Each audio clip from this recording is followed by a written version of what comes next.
Hello, today I'd like to present to you First Nation Worldviews or Aboriginal philosophy, and then I'd like to then also go on and have a discussion about principles of First Nations child rearing.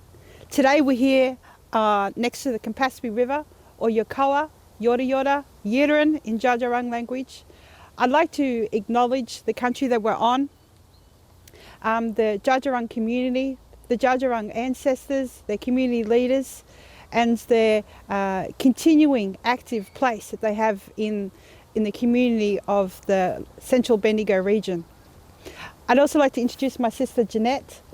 Jeanette and I are both proud Yorta Yorta women, and today together, Jeanette is supporting me. We're going to present this discussion for you. I'd also really like to acknowledge who you are, the country that you're on, your ancestors. And thank you for watching this.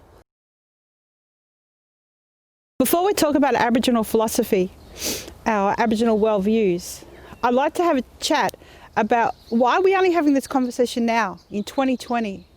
Why didn't I learn about this in primary school, secondary school, during my tertiary education?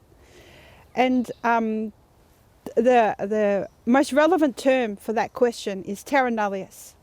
So when colonisation came to Australia, invasion, settlement, whichever word, it was declared terra nullius, land of nobody.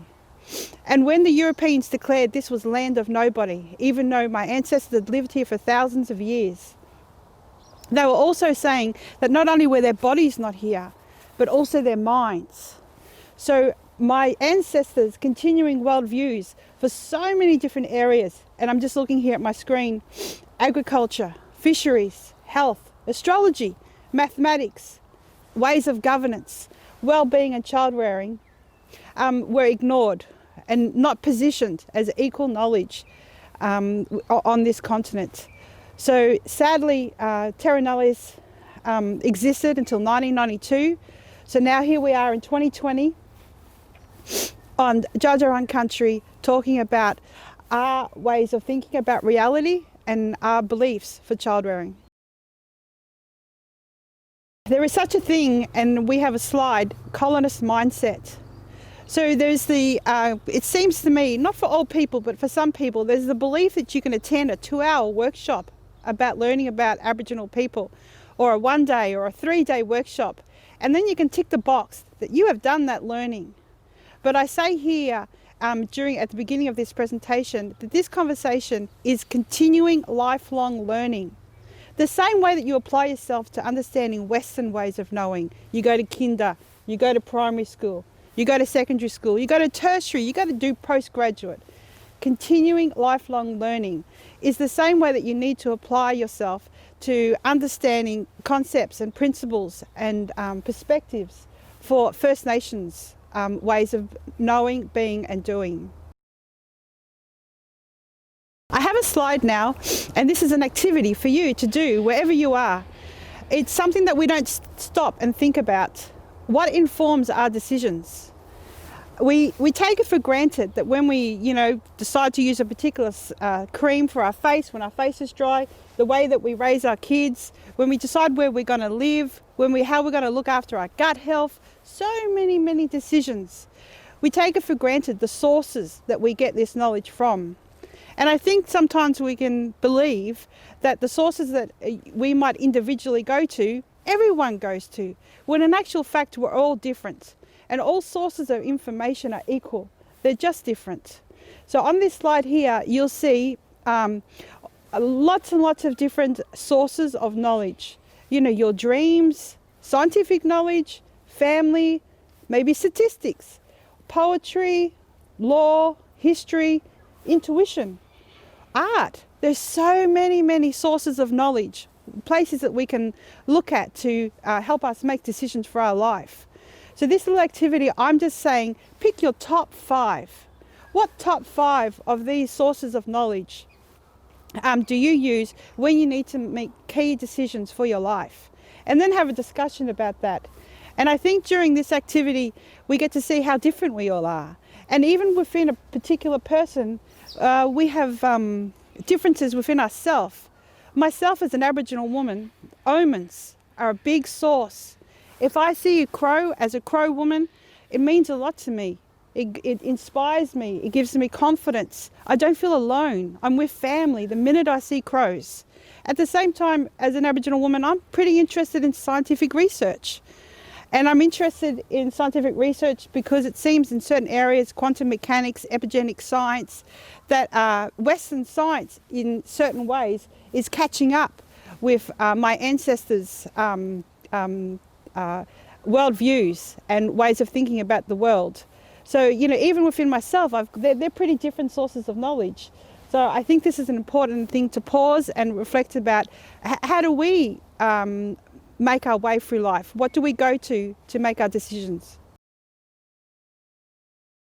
Now I'd like to have a discussion about worldviews. And when we have this discussion, we're going back right down to the roots of the matter. And it's a sort of thing that we don't talk about a lot, you know, worldviews. And the other word that I've discovered and had to learn its meaning and how to say it is ontology and epistemology.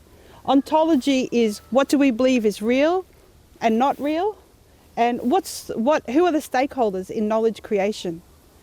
And then epistemology is how do we, from the ontology that we hold, you know, create ways of knowing. How do we actually use that ontology to create knowledges for science and health and educating our children, governance? How do we do it? So epistemology. And I have to say, with respect, this conversation comes from Bayala, which is Yora Yora language for the red gum tree. I was looking at Bayala one day, and you know how along the river you can see the roots of Bayala? And I was sitting there thinking, it's really important to know the roots of something. Where did it come from? Before we can talk about the trunk or the branches or the leaves. So this conversation here is Bayala teaching. It's about the roots. So, and I just want to say I don't want to be disrespectful with this conversation. I understand that if I talk to individual human beings, everyone is a collection. You can't really segregate people into this or that.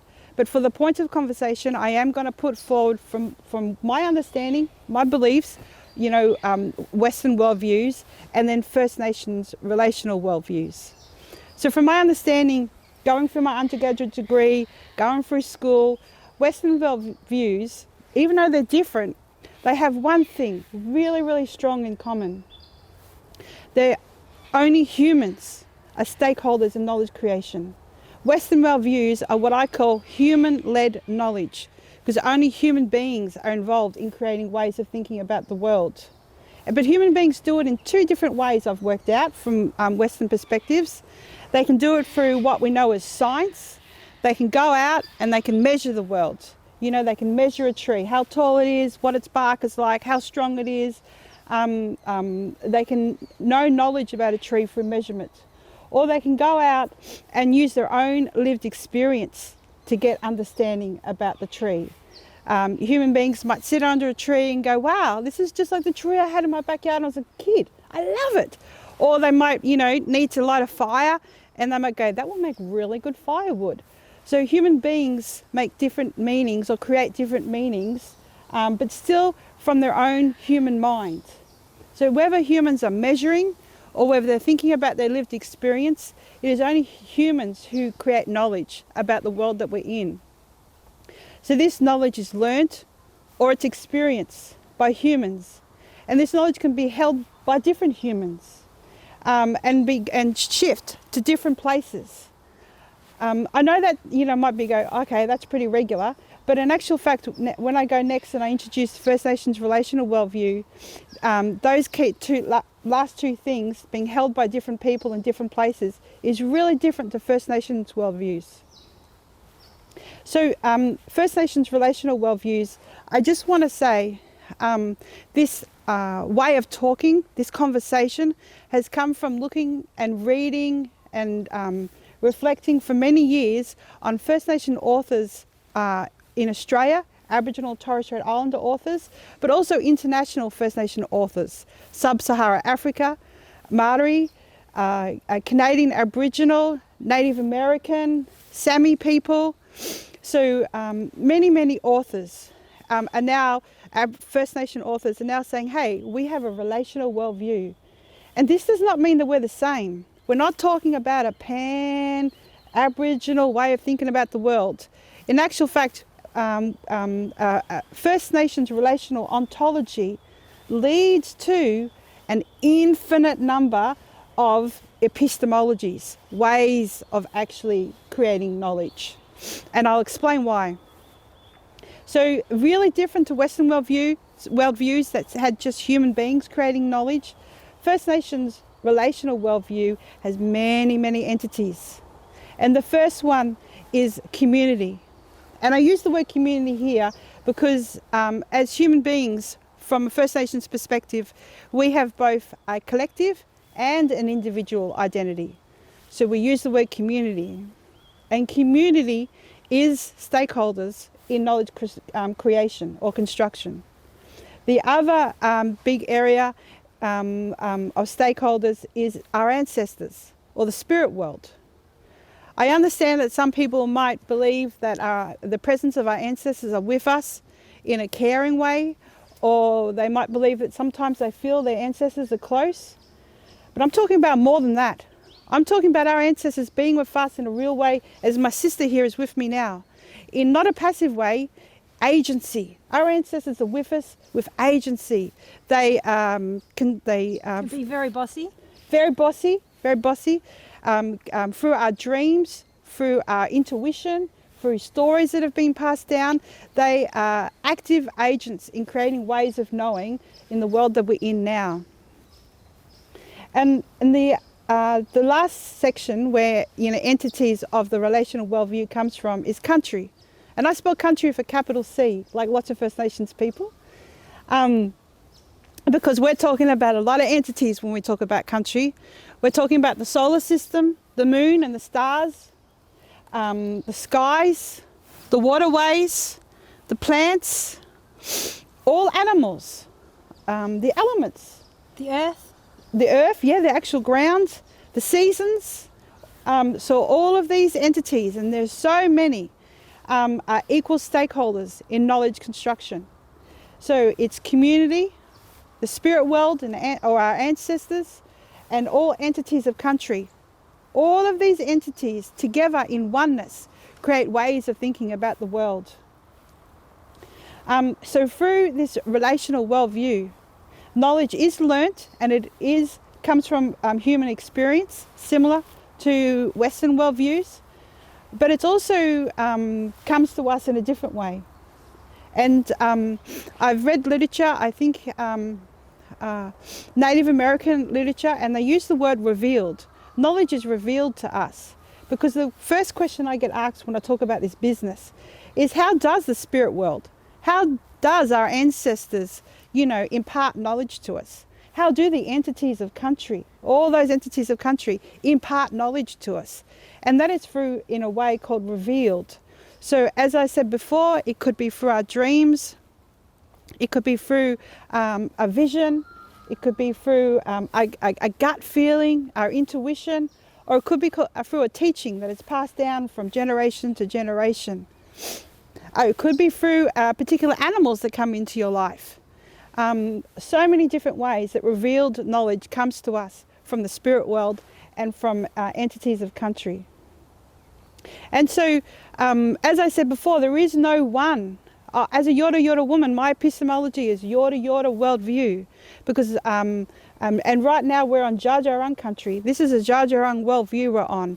So as you can see, because every time you shift to a different area, if we were to travel up to Mildura, or if we were to travel up to Darwin, or even go down to Melbourne, Across the WA. Across the WA, every time the landscape changes, of course, the ancestors and the entities of country change. So you are in a different epistemology. So this relational worldview actually leads to an infinite number of epistemologies. And this is why our languages and our cultures and our knowledges change every time you go to a different tract of country. And our teachings? And our teachings.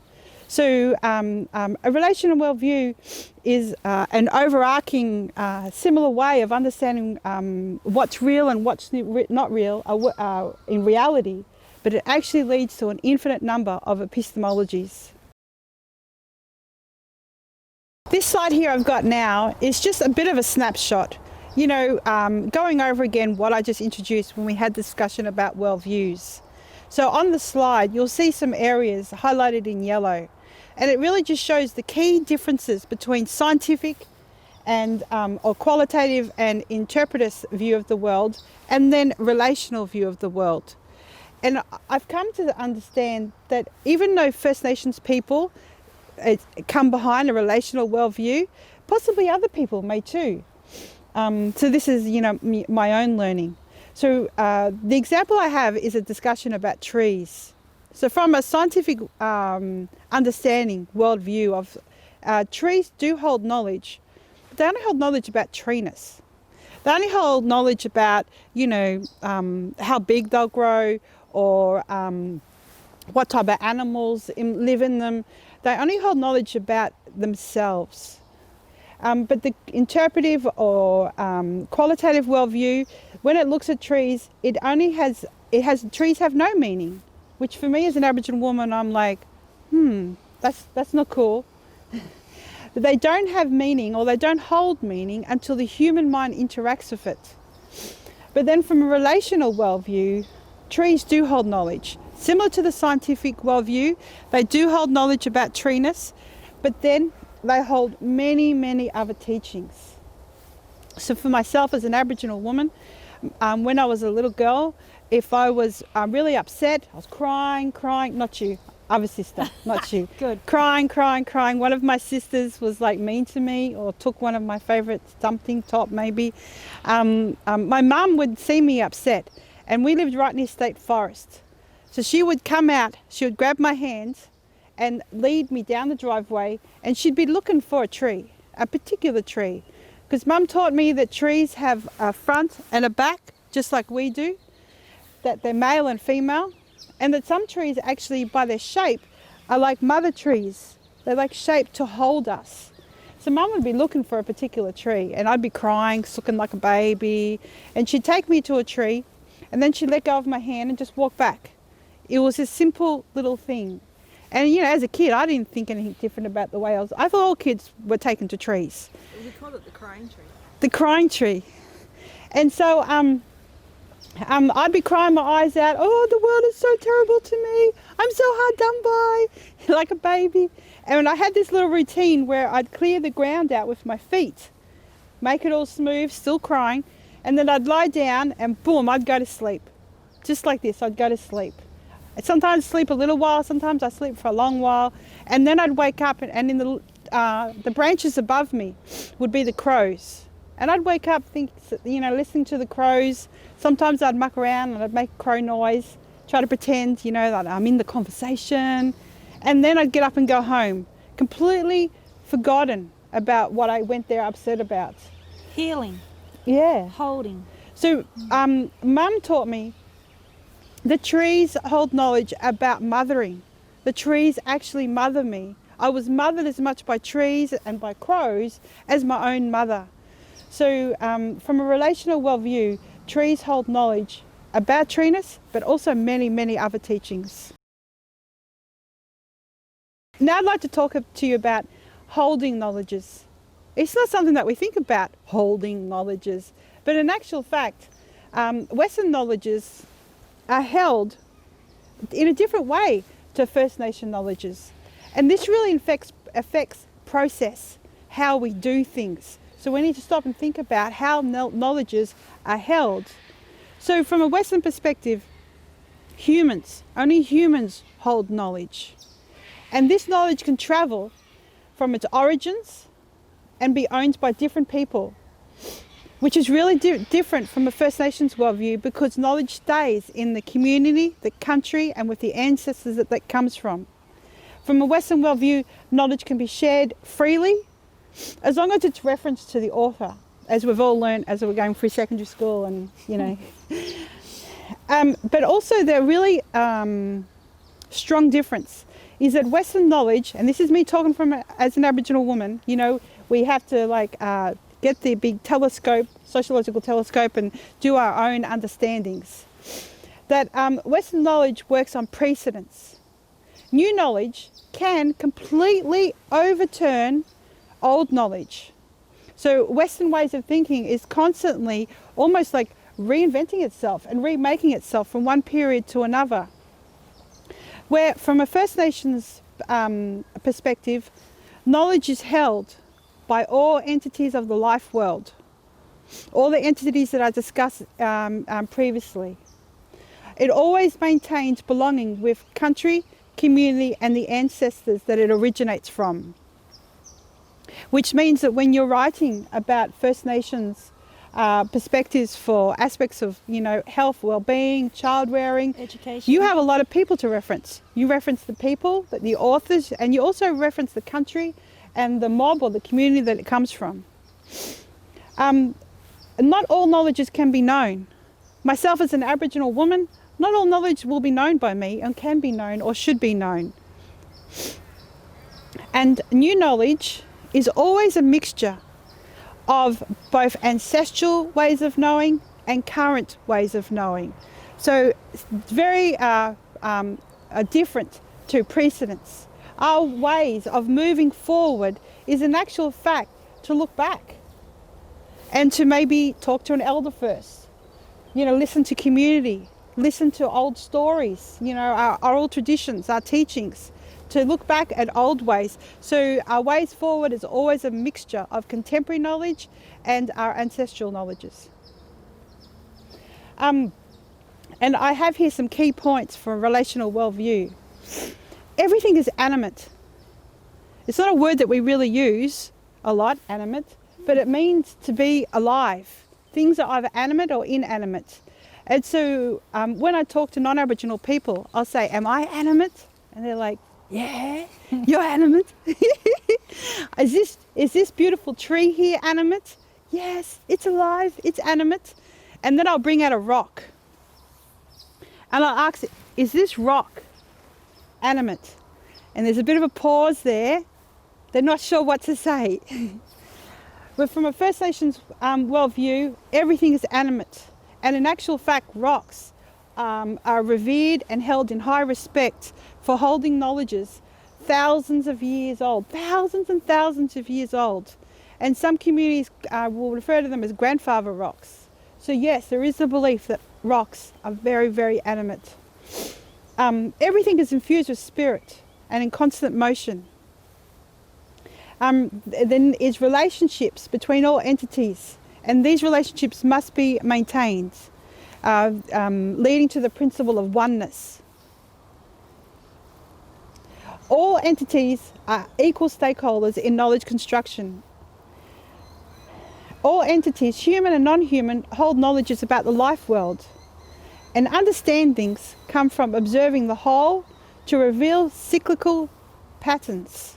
So understanding our seasons, our big seasons and our little seasons, understanding our 10-year cycles, our 100-year cycles, understanding the relationships between our ecosystems, between our health as human beings, the animals in our environment, their health, the plants, understanding all of these patterns. And then a really important one, especially for now, and I'm going to say climate change,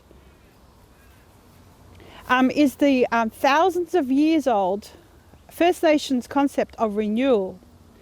And a lot of what I'm talking about here, and I'm going to reference him, Leroy Littlebear, has written really strongly about this business. And his way of talking about it is he says that the concept of renewal, the First Nations one that we all hold, is that there is only an ideal set of conditions, a small ideal set of conditions for all entities to exist within. So as human beings, and the same that plants do and animals do, the wind does, we need to have renewal within this ideal set of conditions for us to continue, for there to be a world for our great-great-grandchildren. So renewal is a really strong principle. Knowledge is learnt, observed, but also revealed through dreams, visions, intuition, from our ancestors, and from relationship with country. For this slide, I'd like to talk to you about something that I developed. I had to do some organising in my brain. Like, what is going on? What is the current context right now? Because my community leaders, my ancestors have been working for a long time to bring about positive change for our community. And they've done incredible. You know, we all walk forward on their shoulders. But still, it seems to me that in our universities and in our practice and in many, community education, we are not strongly positioned. Terra nullius was thrown over in 1992. That's a while ago now. So I started to think, do we have a terra nullius hangover?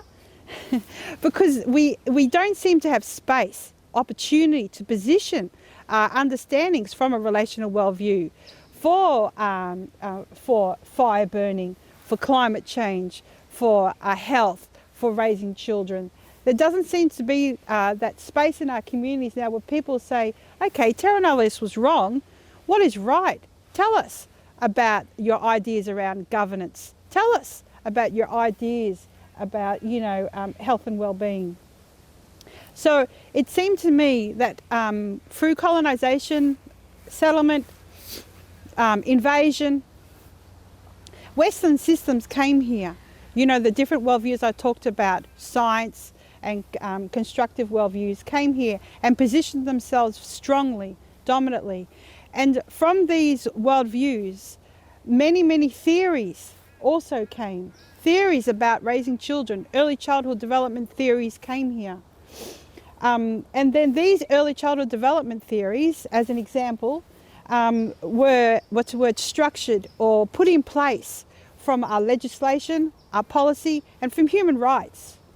So they almost like position them in our society. And so it's part of our curriculum in education and part of our practice. It's how families are assessed. Mm-hmm. It's part of intake. It's part of case management. It informs decision making. And then so therefore I started to think, okay, so we are culturally strong. We're only culturally strong presently from a Western perspective. We are Western culturally strong practice. So then I looked with the same sort of mind map, where our perspectives are at. And as I've said since 1992, I can stand here as an Aboriginal woman and say that my ancestors held continuing sovereign worldviews for understanding reality. And pretty much most Australians would nod their head. That's true. That's true.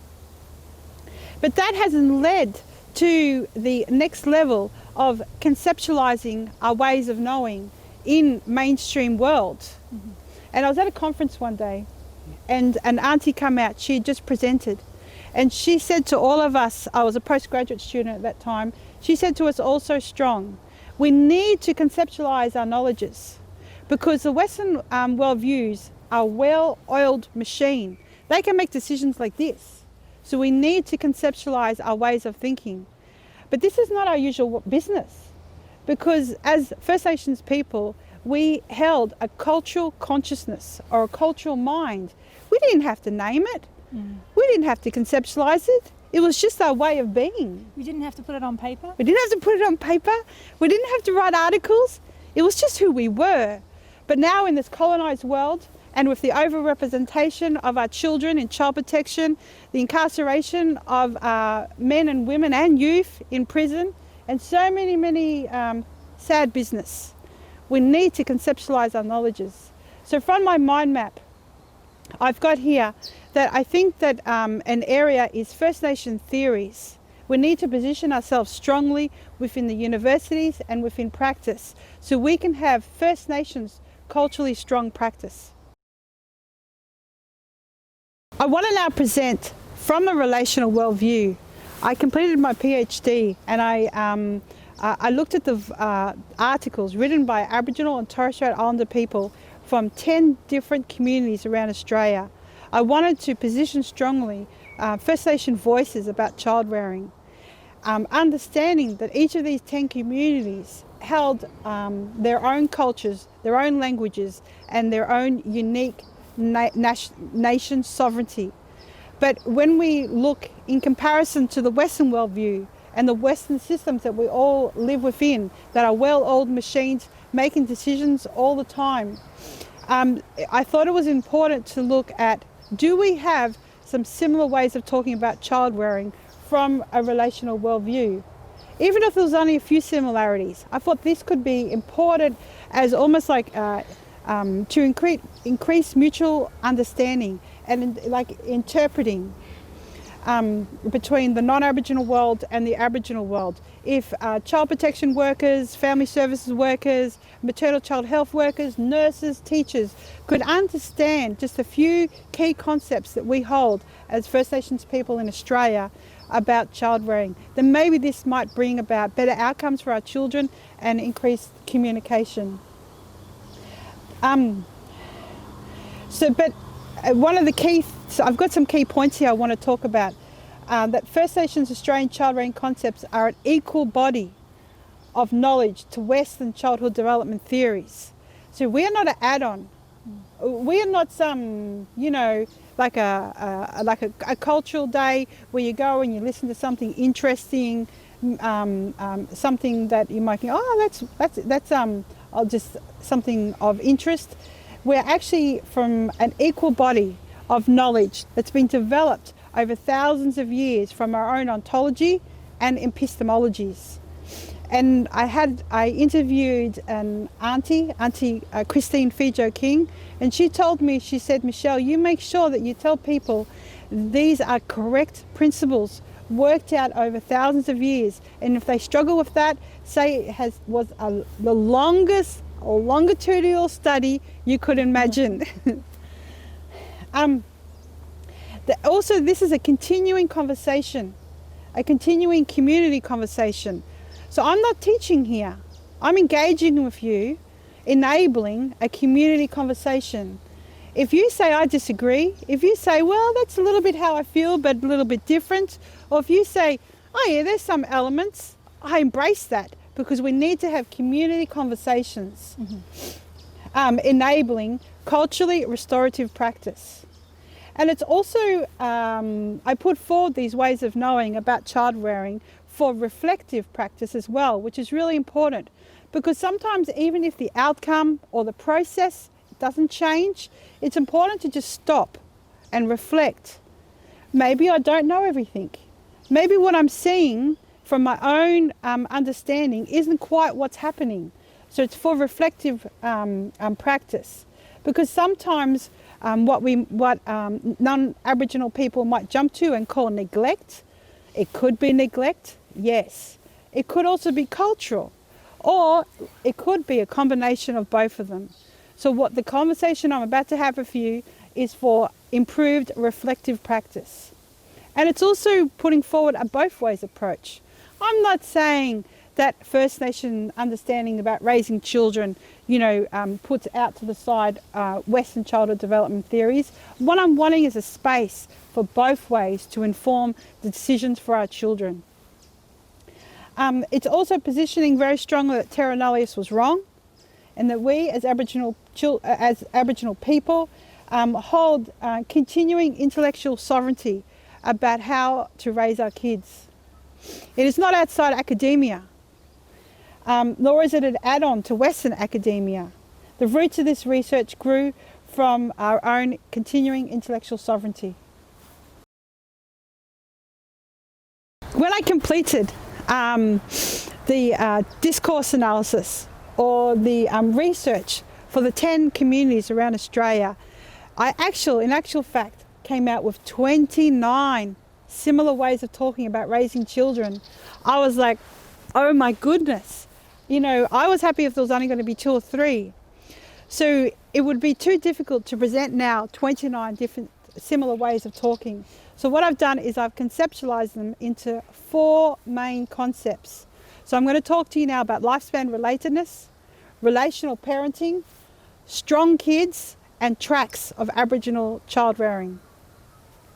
Lifespan relatedness is a difficult one to talk about, because there is no Western, counterpart or Western similar. There's no way, and I have to use English language to talk about this business. But all I can think of is that when we discuss relatedness, perhaps Western people are putting a similar focus on another word, development. And I'm not saying that First Nations people don't believe that development is not important. They do believe development is important, that a child can go from crawling to walking, to become toilet trained. Development is important, but perhaps not the main focus. The main focus is lifespan relatedness. And what I mean by relatedness is building relationship between all entities of the relational worldview that I presented earlier, human and non-human, seen and unseen. It is grown by learning about an entity, so knowledge, and then holding responsibility to that entity. Similar to how when you cut down a tree, if you were to cut down a tree, you see the rings in a tree. And you can know how old a tree is by how many rings it has. So a tree actually grows sets of rings.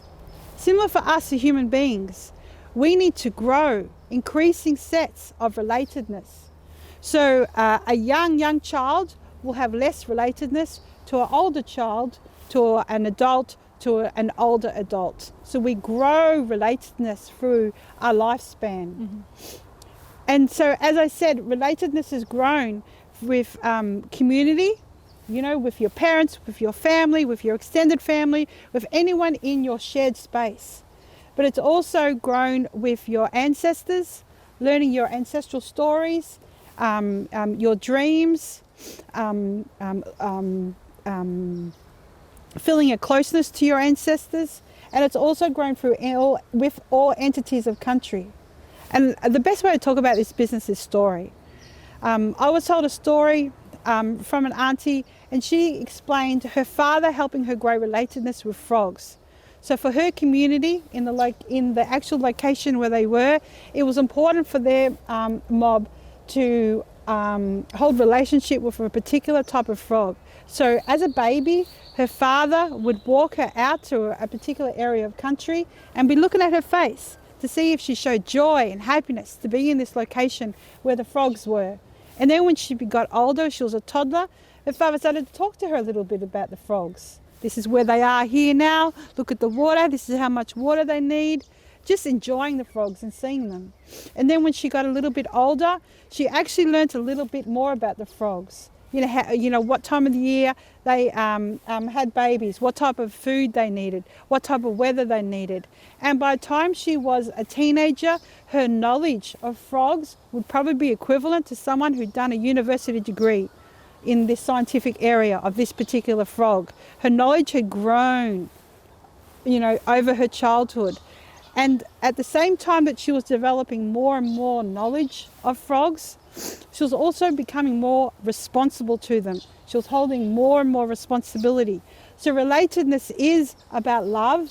It is about connection, but it's very importantly about an interplay between knowledge and responsibility.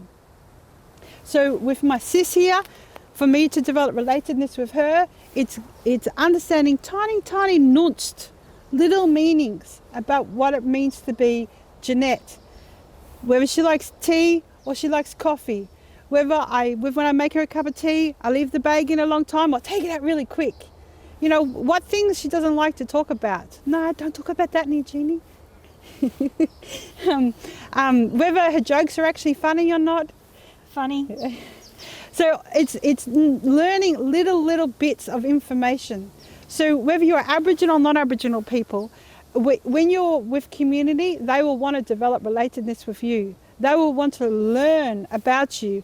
So that means during practice being a human being. So that means possibly learning professional self-disclosure. Do you have children? Yes, I have kids. What team do you barrack for? What's your favourite activities? Being able to professionally self-disclose a little bit, because community will want to develop relatedness with you. And at the same time that they learn about you, they will also hold responsibility. Mm-hmm. Maybe they want to, bring you some food. Maybe they want to have a feed with you. Maybe they want to give you a lift somewhere. All of this is our way of being and developing relatedness with the people in our world. Also from relatedness is children have equality. Like all entities from the relational worldview, children also hold their own equality. They are equal members of community. So I know that maybe not all people from the Western tradition still believe this, but there definitely is a cultural, I'll call it a cultural overlay from European history, that children are lesser than adults, that they're removed and they're kept innocent and separate, that they have to wait to be allowed to do something or know something. But that Western tradition is very different to the First Nations understanding that children hold their own equality. And then there's the beautiful ways of talking about spirit child. So growing up in Australia in a very strong Western society, I heard ways of talking that children come down from heaven, or maybe a stork brings them. It was lots of different business. And but from the communities that I completed this work with, there was the unanimous, the children actually come up. Children come up from country. And a lot of the communities, children come up from country residing in waterways, lakes, rivers, creeks. So there was this beautiful already connection between country and parents and the spirit child. So country was already a key stakeholder in children being born, children being conceived, because they reside in country. Babies, when they're born, there's lots of talk about babies being the centre. When babies are born into First Nations communities, they are like little movie stars. Everybody wants to introduce themselves to them. Everybody wants to, see them, be near them. So children are centre, or babies are centre. Also, the important thing is physical closeness, skin-to-skin contact. And it's really interesting for this one. Western science, I believe, is catching up. The importance of skin-to-skin contact for the growth, the neurological growth of the human brain. But my ancestors for thousands of years knew that this one was important. So to keep babies close, to hold them, babies being passed around community members, babies sleeping with parents, skin-to-skin contact is really important. And I think it also goes towards a child developing their collective identity, that they are a member of this community. Sounds, whistles, and non-verbal communication also develop a child's lifespan relatedness. So there's some really gorgeous stories of uncles going to introduce themselves to a baby for the first time, and they'll make a particular whistle. And then maybe the next time they come to visit the baby shows recognition. Oh, that's my uncle. This is celebrated. This is relatedness. The child recognises exactly which uncle is coming to say hello from the whistle. And some nanas and grandmothers and other people would make like a clucking sound. Some people would have a particular song they'd sing, or they'd do a particular activity with the baby. It's developing relatedness with the baby through non-verbal communication. Children also have a shared social world. So similar to what I explained before, children are not removed. So our babies come to funerals, they're involved in social gatherings, they stay with us. We have a shared social world. So children are not removed away to be kept separate and innocent. In actual fact, childhood is preparation for adulthood. So we keep them close to us. Children are taught stillness, to just sit still and to listen to the environment and the world that are in. This also goes towards creating relatedness, because through stillness you hear things. You hear lots of things. The sound of the wind, what type of wind, the particular animals that are around. I have at the moment lots of blue fairy wrens. And what's the little black and white ones? Willy wagtails are with me a lot. So stillness, and through stillness developing relatedness. And this can also be part of deep listening. A word something that's growing some familiarity in Australia at the moment, deep listening. A lot of people use the language word Dadiri, but for myself as a Yorta Yorta woman, I use Gulpa Nangawal, deep listening, to have stillness and to actually have, engage in revealed knowledge with my ancestors and entities of country. Through deep listening, you can also connect to yourself in a really beautiful way, like hear yourself on country. Yeah, definitely. Yep. A relational identity, our children to encourage a relatedness that they have both a collective and an individual identity. And that community responsibility, it increases through relatedness. So as children get older, they will be encouraged to take up what responsibility they feel that they can handle. And this is participating in the community that they belong to, becoming an active member. And children taking on responsibility that they believe through their own knowledge of themselves, similar to what you're talking about, is celebrated and encouraged. Naming is also important. What we name our children, how we refer to them. Sometimes we might call a young child mum or aunt, but that is to celebrate and encourage a particular behaviour that they might have had. So naming, calling our child a similar name to an ancestor, naming is also used to encourage relatedness. Now I want to talk about who raises kids. Before we said what is focus, what is important, what do we want our children to grow from conception through childhood, but then who helps the child to grow their relatedness. And this one I call relational parenting, because similar to the worldview that we introduced at the beginning, it's all the entities. It's our ancestors raise children, country raises children, and community raises children.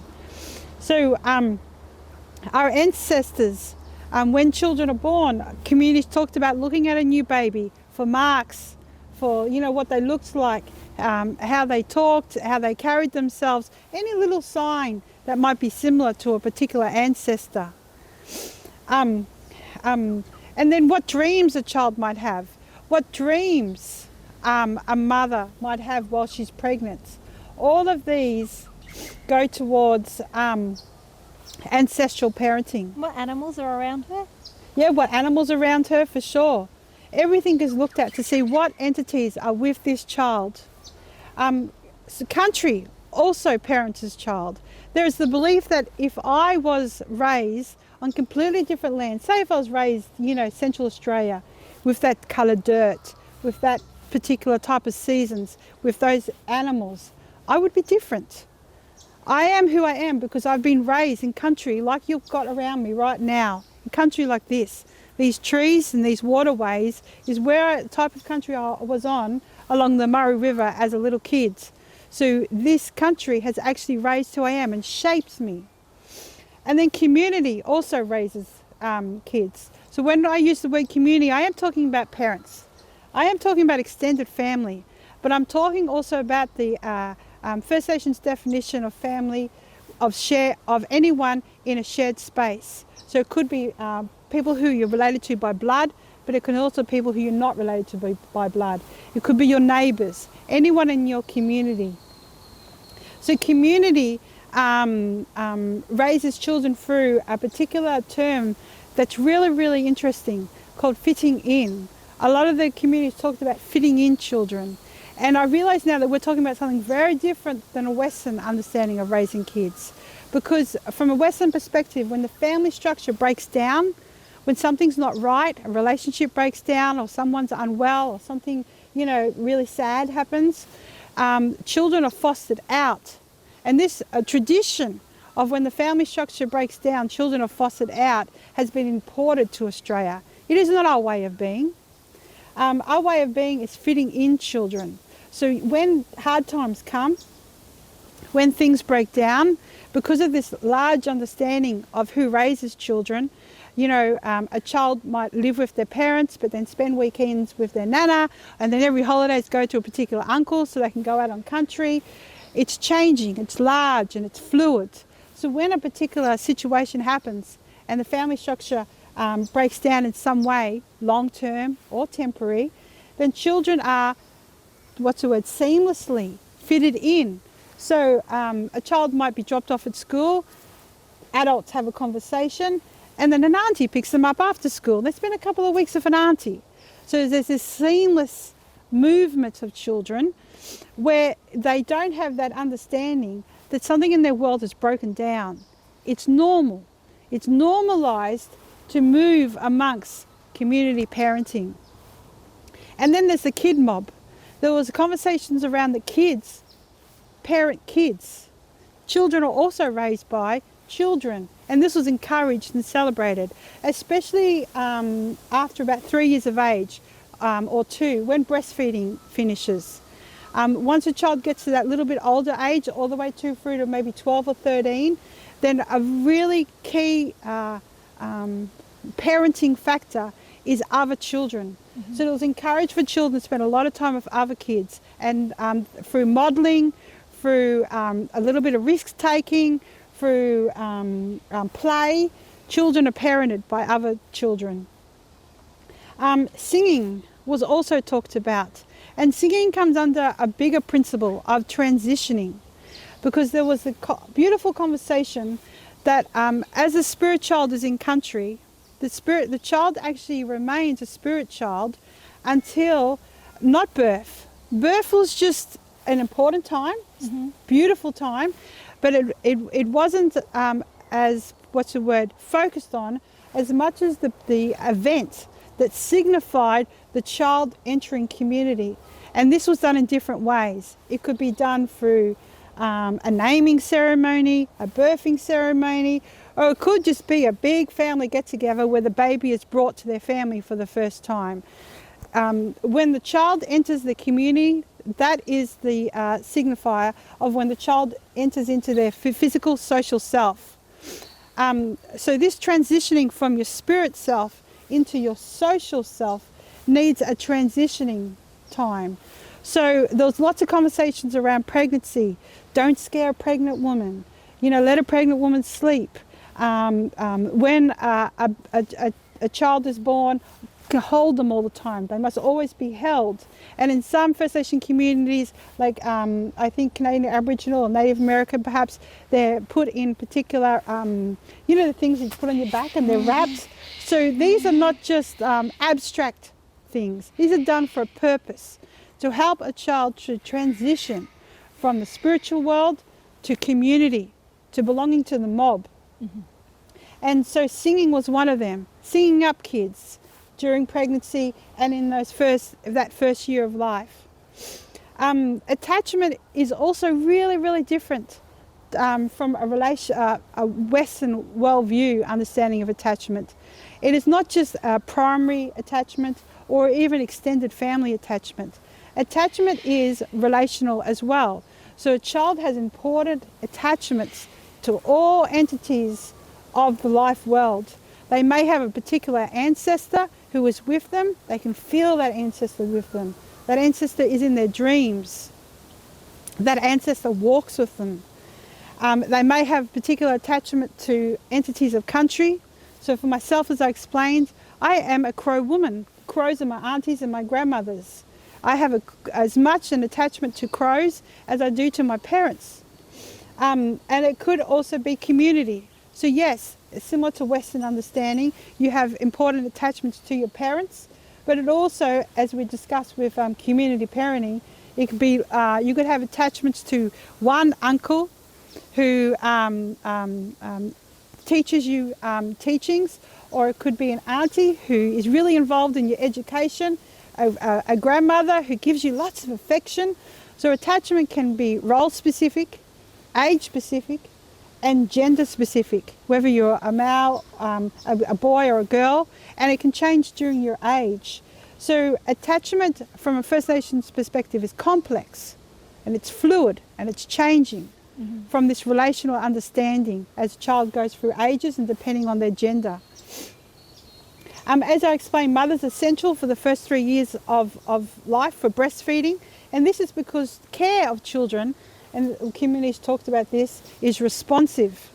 Because a child has their own equality, their own ancestral memory, they know what they need. So it's not this, 4-hour breastfeeding.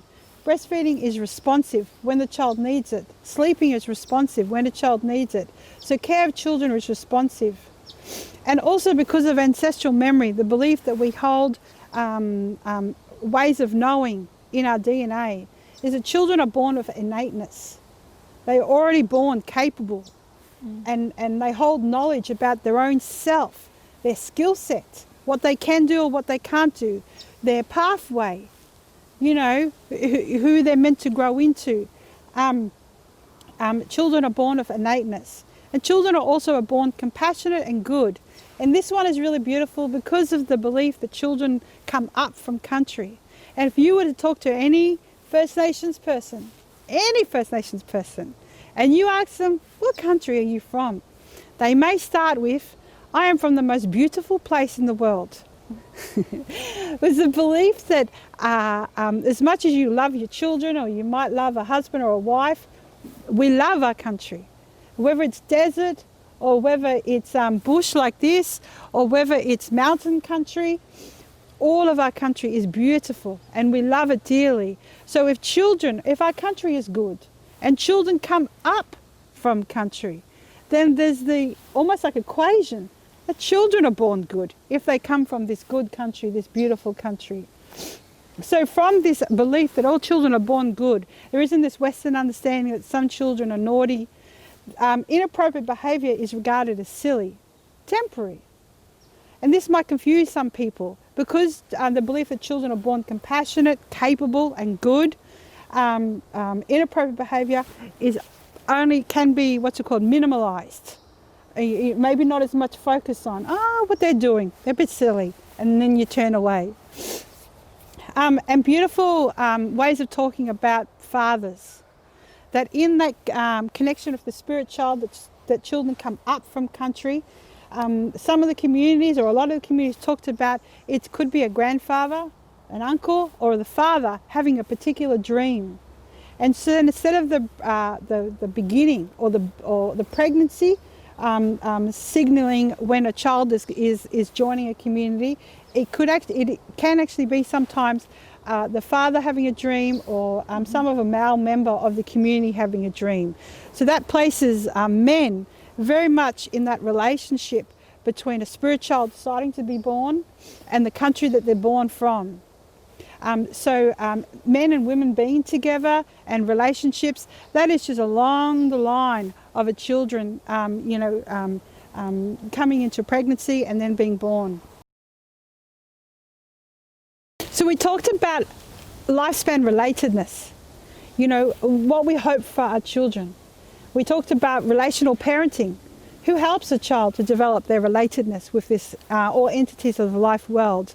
But now I want to talk about the outcome, what all this is for, what we hope to achieve. And this is for strong kids.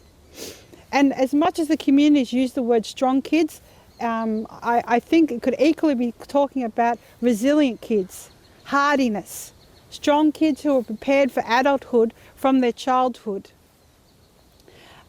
There's the children from their ancestral knowledge and from their equality are capable of making their own decisions. And communities talked about this in either as child autonomy or child agency. Children are born with the agency to know who they were, to know their skill set and to make decisions. So one child may be able to do one thing at a particular age, whereas another child might be even younger or even older. Children have their own agency. They're born with their own rhythm.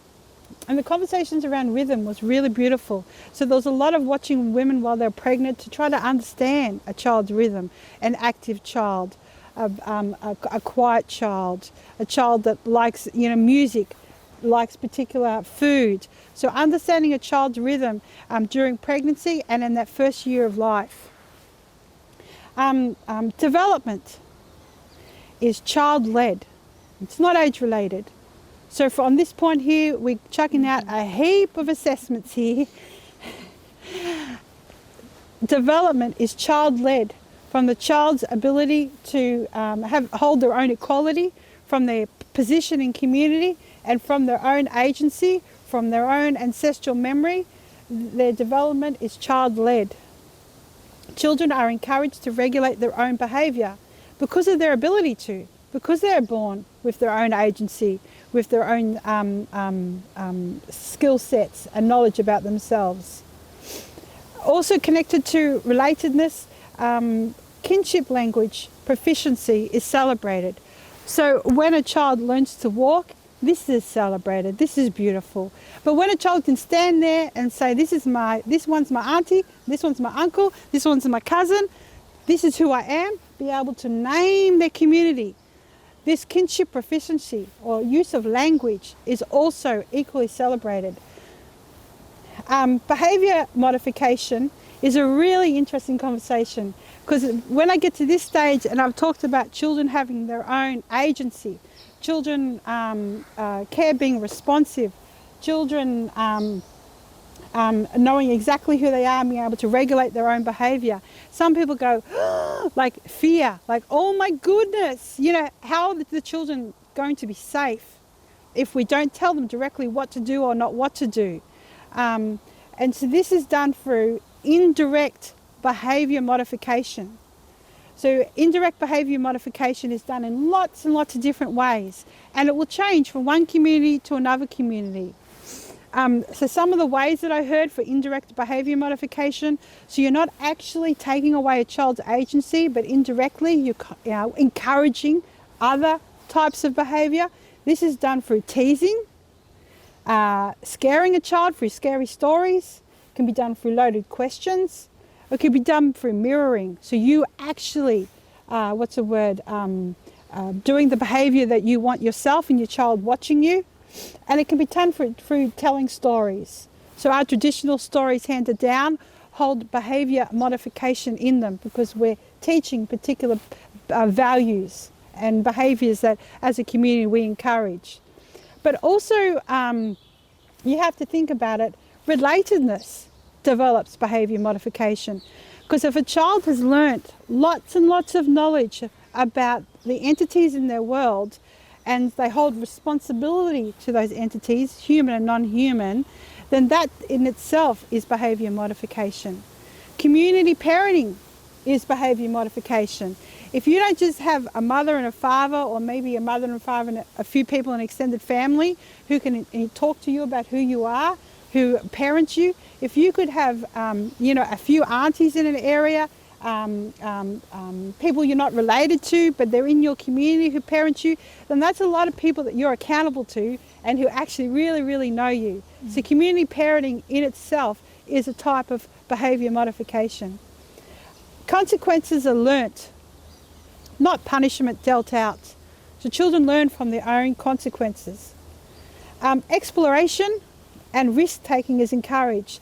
So we're talking about the environment here, we're talking about country, climbing trees, running down a hill, knowing which track you can go on, you know, knowing, like for myself, when we were given lots of freedom.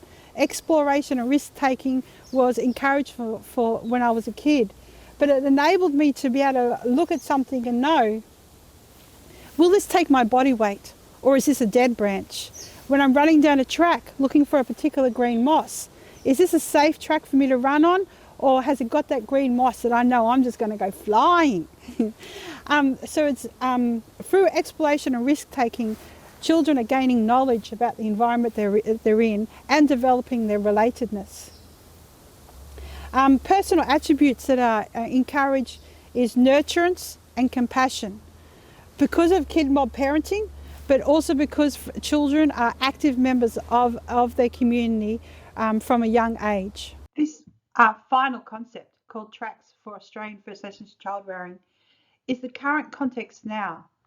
This particular section would have been different if the study was completed 20 years ago, and I really hope that it will be different if this study is repeated in 10, 20 years' time. So right now we can say that First Nations child rearing is ancestral knowledge, thousands of years old, to be developed to be correct principles. And that, as we've already discussed, these principles have been normalised within our own cultural consciousness as Aboriginal people. But still, because of government policy, misunderstandings, lack of understanding of First Nations child rearing. There is still generational trauma caused by government policies and government agencies and just practice in general, not having an understanding of First Nations child rearing. Australian First Nations child rearing do have common principles, but at the same time, we are also different. But in light of Western childhood development theories, there are some really major differences between First Nations child rearing and Western childhood development. And the misunderstandings of First Nations child rearing continue to cause poor outcomes and trauma for our families. But all of the communities within the study, all 10, were very strong in saying it in different ways, but saying that their communities wanted our child rearing integrated as equal but different to Western childhood development theories to enable a both ways approach. And then the understanding that positioning this conversation, our concepts for child rearing, intellectual sovereignty is part of our healing, that this process actually helps us to enable us to have our own healing as Aboriginal people, but also reconciliation with non-Aboriginal people. This next slide that I have up now shows a comparison between ideas or concepts for Western theories for attachment and possible ways of talking about relational attachment from a First Nations perspective. And there are some key differences here. One of the most considerable ones is conversations around separation anxiety. From a Western attachment theory, separation anxiety is considered very normal. If a child's attachment figure becomes out of eyesight, a child to become distressed or cry is considered normal. And during assessment, practitioners will actually look out for this. But from a First Nations perspective, a child has their own agency and forms attachment with lots of members of their community, entities of country, and possibly with ancestors. From this, having attachment with so many different entities, they may not necessarily display separation anxiety when a close member of the family leaves. And this point can cause a lot of very serious misunderstandings when assessments are made about First Nations children. This page, we're talking about assessments, documentation. It seems that, from my experience, it's great if a practitioner or someone who works with First Nations children has done some lifelong learning about key aspects of relation worldview or concepts of First Nation child rearing. But then, if the actual documentation that they have to fill in for case notes or for assessments, if the documentation itself holds no understanding of First Nations child rearing, then we've come to a standstill. We're not progressing in having First Nations culturally strong practice. So this slide here is talking about the urgent need for our documentation, our legislative frameworks, our assessment models to also be informed by First Nations child rearing. And I have a few listed there. One that is a seminal piece for all work with children, and I think globally, but especially I know for sure here in Australia, is the Looking After Children, the LAC. It was developed in London in 1995 from research, and maybe it was applicable for that particular community at that time. But this was then transferred through research into an assessment tool and is currently used in Australia by government and non-government organisations to assess children. But the situation with the LAC is that it holds very little cultural content for First Nations children, so not applicable for our kids. So assessment tools such as the LAC needs to be updated to include First Nations perspective, or we need to carry out further research in this area to have localized assessment tools applicable for the children of that particular area. In conclusion, I really want to thank you for listening today. And hopefully you've more than listened, hopefully you've talked, hopefully you've stopped this video and you've had your own conversations and you've talked about who you are and what you believe, which may be similar or not similar to what I've talked about. I really want to thank my ancestors, my Yoda Yoda ancestors. I want to thank my family, my sisters who have encouraged me. And I'd like to thank the man, Merv Fernando, who made this film and has encouraged me to be brave and to talk up. I really want to thank my family and my friends. And I'd like to thank Country. Country has held us here today while we've talked, and it's made me feel positive, it's made me feel happy. So I'd like to thank Yakawa, the Campaspe River, and Jajarong Country.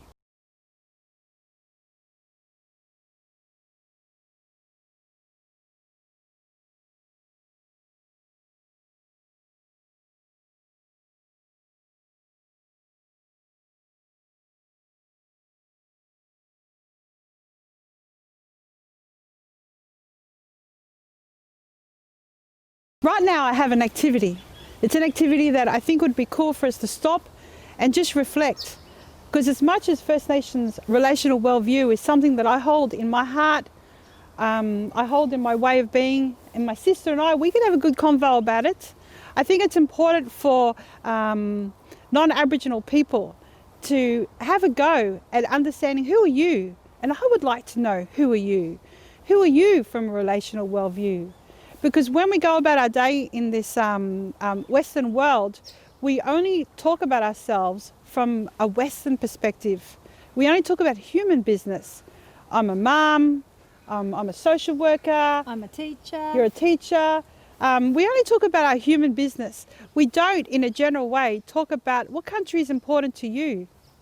Who are your ancestors? So this activity here that you'll be able to see, and you can pause the presentation and you can sit down and have a go at doing it. It's a circle that I've painted, and in the areas of community, country and ancestors, you can actually fill in, just you scribble on it, you can cut out the circle, you can call it your relational map. It can be something that you can keep, and it can also be something that you can incorporate into your practice to start to understand yourself, but also the people that you work with from a relational perspective. So the first one is community, and as you can guess, that's the people in your world. But it can be people in your world, and this, just to say, this is all positive business. This is happiness here. This is your identity. So you don't have to put any negativity in here. This is all the entities that make you strong in who you are, who give you love. So you can put in the community section, yes, your family, your children, your neighbours, but you can also put people who, maybe you had a teacher in grade 3 who said one thing that made you feel resilient, as I did. I was told I had a learning disability when I was at primary school, and I had one teacher who said, "Come over here, Mishel," and we had a go at taking my poetry and my art, and sport too. And from then on, I moved forward, sort of ignoring the labels that are put on us. So I would definitely put Mrs. Judd on my community section. So it can be people who you've seen a long time ago or recently now. It could even be the person that makes you exactly a cup of coffee in the morning, you know, at your local cafe. It could be in your public transport, the bus driver who waves to you because they see you every morning. Who in your world makes you feel good about yourself and is part of your identity? The next one, country. What animals, plants, skies and waterways make you happy? That you get, you know that feeling when you get home, you've been out, you've been a busy day, and you're like, oh, I'm in my couch. Mm-hmm. You know that relaxed feeling. What type of landscape gives you that feeling of, oh, I'm okay now? It speaks to you, holds you. Everyone's got it. Doesn't matter if you're Aboriginal or non-Aboriginal. And if you're an Aboriginal person, if you are strong in your culture, you could talk strong, you know, about your totems and the country that you hold responsibility to. But if you're an Aboriginal person just learning about your identity, it may be a country that you're just learning about, or it might be a country that you're just learning to talk about that you have an affinity to.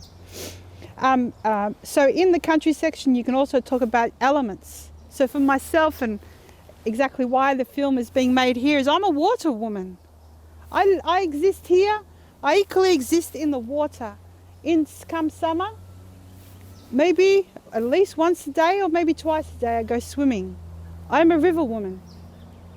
What would you say you are? I think definitely held in the mountains and by the mountain creeks and just listening and watching the water just flow over the rocks. I feel really held. And So like in the big mountains? Yeah, the big mountains. Yeah. Yeah, sure. I feel inspired and I feel healed. Yep. I come alive. Fantastic. So also seasons. There'd be particular seasons that you feel really strong. Or it could be as small as, for me, there's a particular wind that you feel in summer. You know those summer days when you're so hot and you're like, oh my goodness. And then this cheeky little breeze comes up behind you and wraps around you. I love the cheeky summer breeze. I have since I was a little girl. What are the entities of country that bring you happiness and make you who you are? And this map that you'll be able to see is broken up into 3 sections. And the last section is ancestral, or if you use the word spirit world. And this one asks you to put in, who are your ancestors? And this could be your ancestors who passed away recently. So for us, it would be our dad.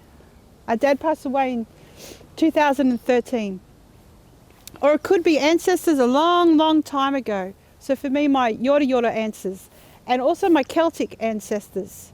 And I talked to some students one day, and a student very proudly said that they come from pirate people. So he put pirates in his ancestors because there was a pirate story in his family. So any ancestral stories, long time ago or recently, who are part of your identity. And the other area for ancestors is, it is people. Recently, a long time ago, but it can also be places or objects that you hold an affinity to, because there's the belief from a relational worldview that in our hair, in our skin, we hold ancestral memory in our DNA, and this ancestral memory can be ignited and become part of our identity and make us feel strong. And sometimes our ancestral DNA or ancestral memories can be ignited by places or things. It could be a person who picks up a guitar and goes, wow, I am a guitar person. Or it could be someone who just has an affinity to drinking tea out of those beautiful little cups and teas.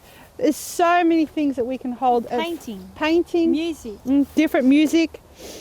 So are there places or things that you have an unexplained affinity to that possibly comes from your ancestral memory that makes you feel strong and makes you feel happy? You get in the flow, gives you the flow. Yeah. And this is definitely not a conversation that we have. And sometimes they can be a little bit quirky, but they're special to us. So have a go at the relational map.